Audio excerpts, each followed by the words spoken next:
Ito na nga pala ang update aerial shot na kuha dito sa Leora Homes, Nay, Cavite.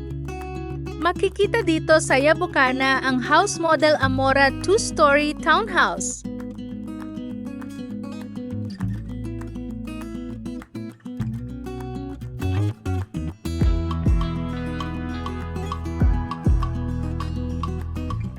Ang kalsada naman dito ay 15 meters ang lawak.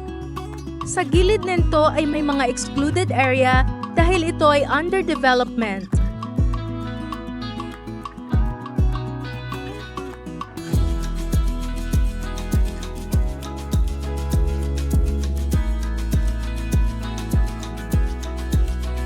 At sa pagbaybay mo papasok sa subdivision, makikita mo ang Phase 3 ay under construction na at ito ay ang Lot 12, Lot 13 at Lot 14. Sa Phase 1 naman, malapit na matapos ang Lot 34, kaya wag mo nang palampasin at baka maubusan ka ng slot. At para sa mga first-time buyer at small family, ito ang most recommendation namin at sigurado ako na magugustuhan nyo ito. At sa pinakagitna naman makikita ang mga amenities tulad ng covered basketball court, playground, function hall at swimming pool.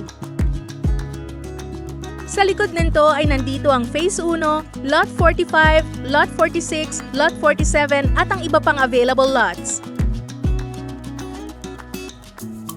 Bawat bahay ay may built-in solar panels and water tanks.